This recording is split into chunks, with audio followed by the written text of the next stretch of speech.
Hey everybody, this is Stuart with Wine on the Dime. So today I'm going to be reviewing the 2019 Mollydooker the Boxer Shiraz. It's from South Australia. It is 16% alcohol by volume. So one of the things with the Mollydooker wines is they use nitrogen as preservation for the wine. So as a result of that, it actually acts a little bit differently than being topped off with SO2.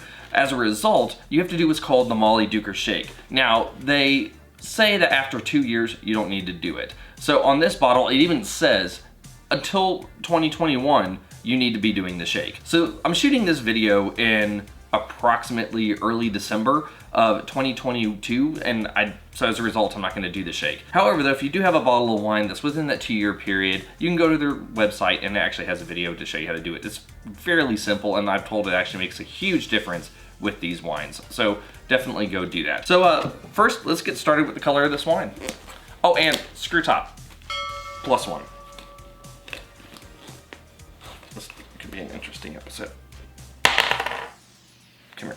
So in an effort to make sure that I can stay married and not ruin the ground up here, I went ahead and just took the gloves off because this was not going to be something that was going to work out today. All right, so from a color standpoint, ooh, I over poured this a tiny bit.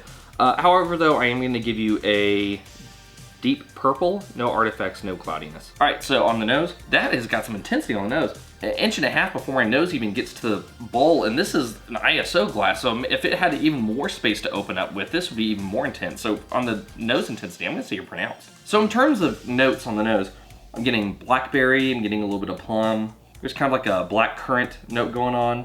There's a touch of black pepper, a little bit of vanilla, a hint of cedar. It's like a cedar smoke on top of that. Okay, so let's see how it tastes.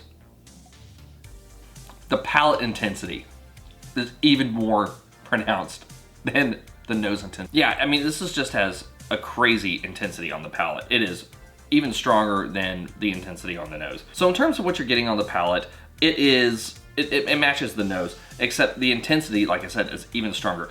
So the alcohol does have a burning effect on the throat after you've had a couple sips. It doesn't have a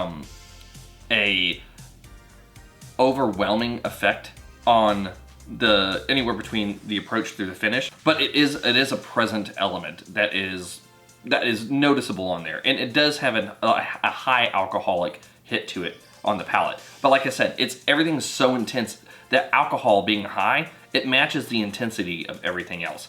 In terms of the actual fruit flavors, I would say they're a little bit more aligned to just like your standard ripe. It's slightly going to like a tart version of those fruits.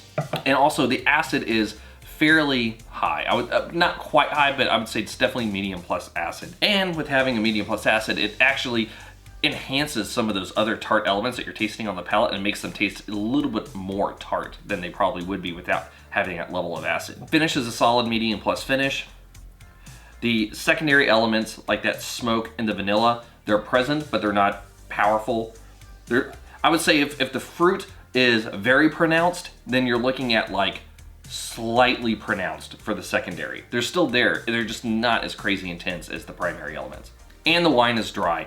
I've noticed in videos that I either forget to give the nose intensity during that section or I forget to mention if the wine is dry. I always have some sort of issue there whenever I'm doing the assessment, and I remember it right before I get into the blick. So from a balance standpoint, full point, no complaints. Length, medium plus, so 0.75. Intensity, I'm just gonna give you a solid point here. There's nothing wrong with the intensity either on the nose or on the palate. Whew, this is a pretty intense wine. So in terms of complexity, I'm gonna give you, we'll give you 0.67 here because you have two of the three things that I'd be looking for in a wine when tasting it.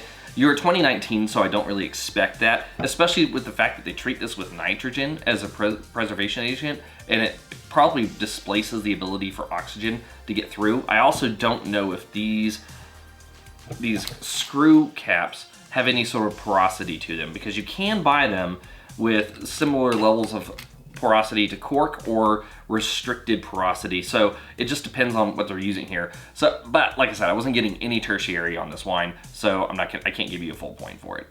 So in the end, you're very good. And I think that this wine has enough to knock you out.